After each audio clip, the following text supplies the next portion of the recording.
Here we have a pre-owned 2017 Chevrolet Equinox. This one comes in the LT trim level in nightfall gray metallic. And then we have jet black cloth interior. And the powertrain consists of a 2.4 liter Ecotec naturally aspirated 4-cylinder engine. And that's made it to a 6-speed automatic transmission. And then this Equinox just has a little over 78,000 miles. But as we get to the front end here, we do have our halogen headlamps. And then we have our LED daytime running lights down below. Love the look of this car. I've always liked it. I think the best thing about it was this front end. It just looked super modern for the time period. And then down here, we have our 17-inch aluminum wheels. Open the door here. We get express down windows on all 4 doors. Window lock there, and then we can adjust our power mirrors left side, right side, then offset them in the middle, and we use this dial to direct where they're going, and then unlock and lock for the power door locks there. Bottle holder here, and the brightness for the gauge cluster can be adjusted right there. Pop the hood for later. We do have a foot pedal brake, so you just tap that and then tap it again to let off. And a manual tilt telescope steering wheel. And here we have our 8-way power driver seat with 2-way power lumbar support. So always nice to have that. And I love the cloth interior in these as well. I like that you had the kind of perforated cloth look. It looked nice and it felt pretty good too for a cloth seat. But I have that seat up front adjusted for someone of my size, being 6'3" with longer legs. So let's go ahead and check out the leg room back here. So very impressive cargo space here. Seat's pretty down low, and then it's also pretty far back, but still plenty of space in this seat. I have probably an inch or two between my kneecaps and the back there, and we do get the netted back pockets on both sides. And a 12-volt back here. This one's missing the cover. And there's a view of the front from back here. And the middle seat folds down. Cup holders here. And then here, have our grab handle. We can hang probably 1 plastic hanger, 2 metal hangers on that hook there. Let's make our way towards the back.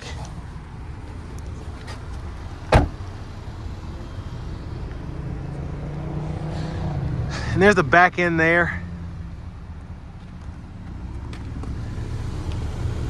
And then the exhaust. Let's go ahead and pop the lift gate.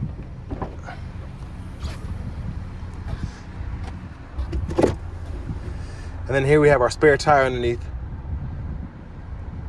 So I like having that. I like this easy to get to. Another 12-volt back there. I don't know why they're all missing the covers, but I like that we have the seat back pockets, or the storage pockets on the back here, so we can hold stuff we don't want sliding around the back, but we want to keep it in the trunk area. It's always nice to have 2 of those. But as we come around to the rear passenger side, push button fuel cap. This is E85 or gasoline, fuel flexible.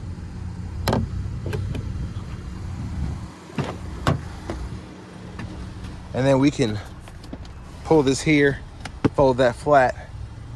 We can run longer objects from the back to the front, and then very easy to just slide it back into place.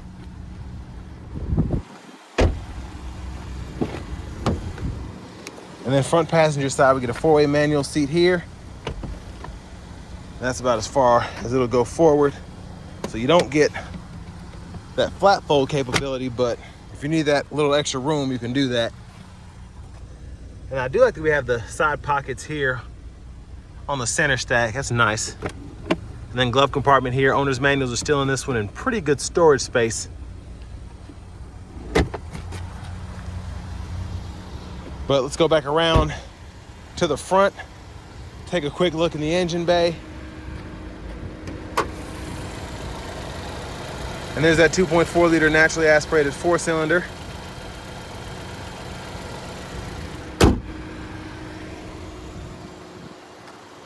And now top in the driver's seat. So I love the leather wrap steering wheel here. It's nice to have that even on this more basic LT. Still has held up pretty nicely for the mileage. But to the radio here, one of my favorite things about this is you pretty much can use everything through knobs and buttons, but it's also touchscreen too. So we get AM, FM, XM radio, Pandora, USB, and then we have an aux input and Bluetooth audio. And then settings are right in there. We can configure the languages, display settings, vehicle settings, and again, having a touchscreen just makes it that much easier. And just having that flexibility of like, hey, you know, I don't want to necessarily use a touchscreen for this. Then you can just start using buttons and knobs again, like to go to the home page. But volumes here, click that there, powers the system down. And then you can use this as a tune knob when you're in the radio. And then also quick shortcuts when your Bluetooth connected, all that, you can go through your sources here. And then you can change your favorites right in there. And you get 6 different presets that you can configure there. So it's at 36 different presets that you can actually set up. Hazards there, and the clock is here. Info, if you want to mess with your bass, treble, and all that, you can do that too. And down here we do get single zone automatic climate controls, which is nice. So we can control fan speed here, temperature here, AC toggle there, and then auto mode there. And then to turn it off, just adjust the fan speed. And then here we can adjust what direction the air is coming from. So back and forth, I like that we can do that. And then 3-stage heated seats for the driver, front passenger. Defrosters are here. And then these buttons are all for the gauge cluster in the middle here. So we have several different modes there. So tire pressure sensors. And then here I can change from US to metric system if I want to. And then in the trip menu, many more options, including fuel range, speed, and all that.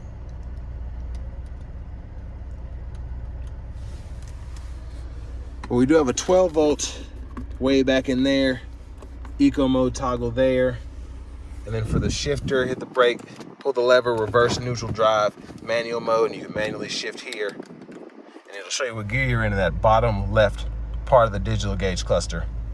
And then traction control, we can toggle that on and off.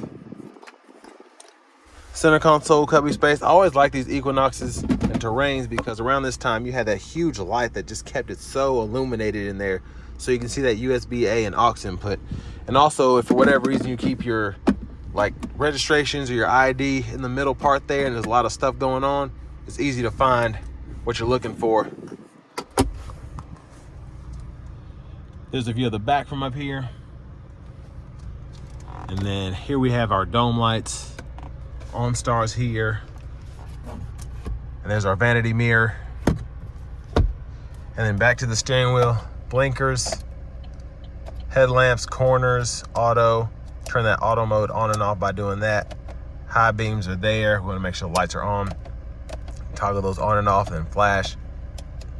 And then windshield wiper controls, one time, intermittent, low, high. Then you can adjust your intermittent on the side here, and then all the way on the end we can adjust our rear wiper. There's intermittent all the way down, on all the way up, off in the middle. Pull back for the rear wiper fluid, push up for the front wiper fluid. And then our cruise controls, turn that on and off there, then cancel, set, resume.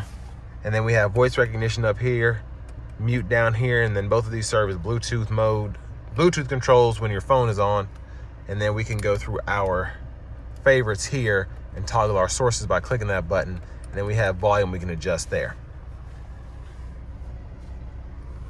And then finally, if we can get in there, there's the key fob and remote start right there.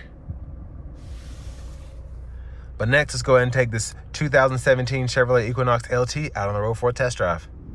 So starting the test drive in this Equinox, I always like the 2.4 liter because it's pretty fuel efficient, but it's also pretty peppy for a naturally aspirated 4-cylinder. I prefer the 1.5 turbos with like the 6-speed automatics, but with this higher displacement, it does feel more natural to accelerate. We'll give it some throttle here.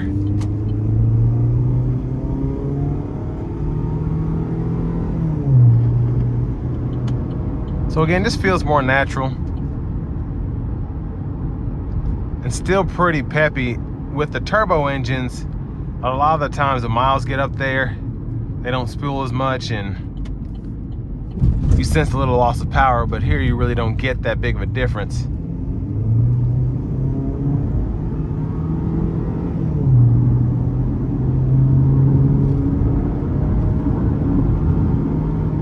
And we'll put it in the manual mode.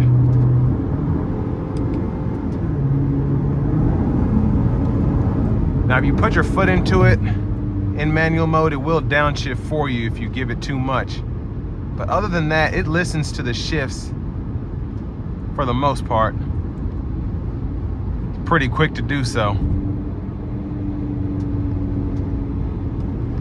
But I'm gonna put in the drive, put the eco mode on, and then we'll put the cruise on and see how it does in terms of fuel economy. So I'm cruising here at 72.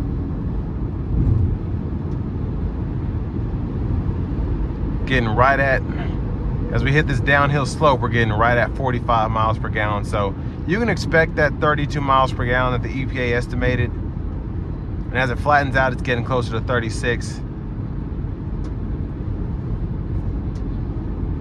So great fuel economy for the highway.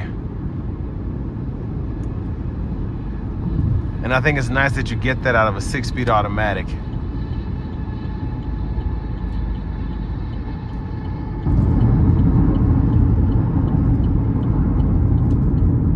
I like the brake pedal feel. It's a bit, I don't want to say it's a bit touchy, but it's in a way that when I hit the brake, I feel that initial bite, but it's not necessarily throwing me forward.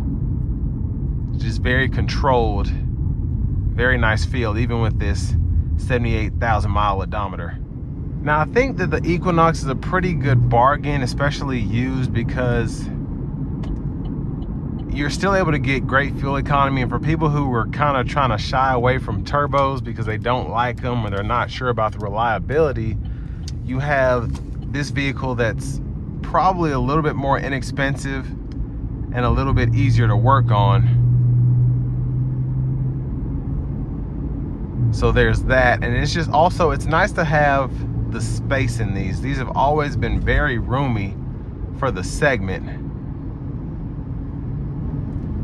And that goes into, I mean, that's a big factor when you're looking at spending money on a vehicle, but especially if everything else is more expensive, you get less room. This makes this an easier one to consider.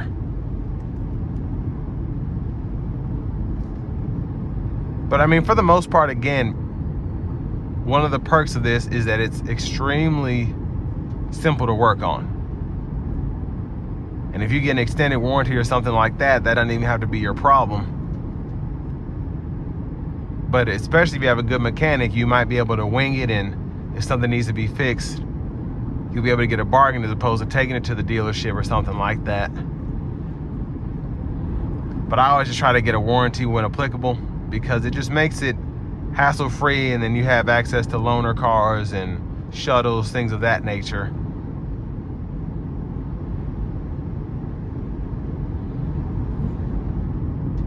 But again, brake pedal feel very nice. We'll give it one more pull here.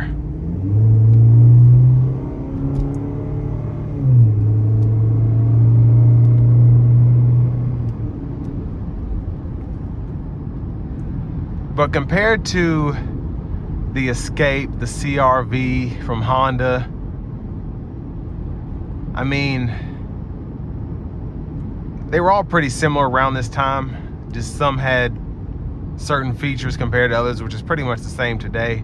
I like that this one had Bluetooth. I like that it had the standard backup camera. A lot of the competition wasn't there yet. It was still an option. But still, I feel like this is a good buy even in 2023, 6-7 years later. But this will bring me to the end of my review of this 2017 Chevrolet Equinox in the LT trim level.